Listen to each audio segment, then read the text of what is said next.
Never happened. Hollywood has been trying for years to bring popular video game properties to life on both the big and small screen, and the results haven't always been pretty.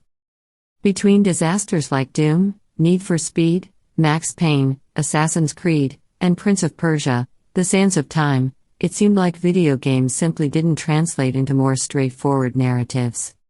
However, the last few years have seen an uptick in the quality of video game-inspired projects with Uncharted, Sonic the Hedgehog, Paramount Plus's Halo, Pokémon, Detective Pikachu, and Werewolves Within.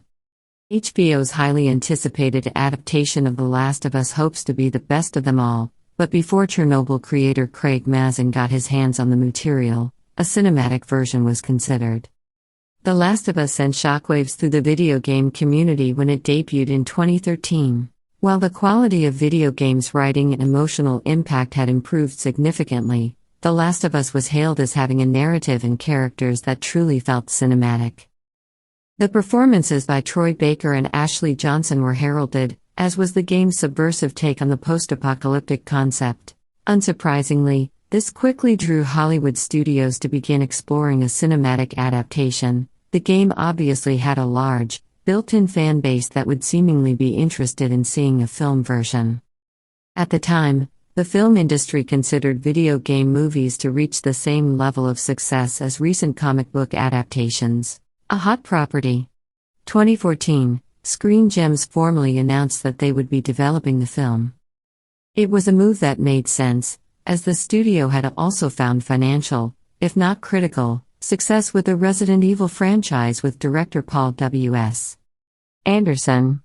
However, it seemed like The Last of Us was planned as a potentially more elevated project based on the attached creative team. In addition to bringing back the game's creator and writer, Neil Druckmann, Naughty Dog co-presidents Evan Wells and Christoph Balestra, and game director Bruce Straley were all attached as producers. The legendary horror maestro Sam Raimi was brought in to produce the film alongside Ghost House Pictures. Raimi was seemingly the perfect choice to handle the material. His Evil Dead trilogy changed horror cinema forever and shaped the way that the infected were depicted in popular culture. It's not hard to see the link between Raimi's influence and the designs that are used in The Last of Us. Additionally, Raimi was known for his ability to craft a strong blend of practical and visual effects, and would be able to retain the integrity of the aesthetic that had made The Last of Us so realistic. Raimi certainly had his doubters after the panned critical reception of Spider-Man 3 and the cancellation of Spider-Man 4, but he had just had a major comeback with Drag Me to Hell. The 2010 horror film proved that Raimi could terrify audiences in the same way that he always had, and that he was able to retain his roots within the studio system. While 2013's Oz, the Great and Powerful wasn't beloved, it was undoubtedly a financial success that signified Raimi was comfortable using 3D. Unsurprisingly, casting was going to be very integral to a film adaptation considering how much attention to the performances in the game had received. Druckmann did a read-through of a draft of the script with actors early on in the process, and completed a second draft of the script in early 2015. While Druckmann revealed that the film would have some big changes to the original story, he ensured nervous fans that he would remain true to the tone, message, and emotion of the game. Obviously, some alterations to the material would be required to fit the massive spectacle of the game into the confines of a blockbuster film. Hollywood certainly had its eyes on The Last of Us as a potentially colossal hit. This was during a period of active development of video game movies by respected filmmakers including Duncan Jones's Warcraft, Justin Kurzel's Assassin's Creed, and Ruru Togg's reboot of Tomb Raider. Game of Thrones actress Maisie Williams signaled that she was interested in portraying Ellie after fan castings went viral. Williams met with the approval of Johnson, and reached out to an American agent to set up consultations with Raimi. Williams was asked to moderate a Comic-Con panel and do a playthrough of the game to prepare, but she was unable to do so due to the rigorous shooting schedule for Game of Thrones. However, Druckmann reported in April 2016 that production was in development hell due to creative disagreements that he had with both Raimi and the studio over the tone of the film. Raimi confirmed the reports in November.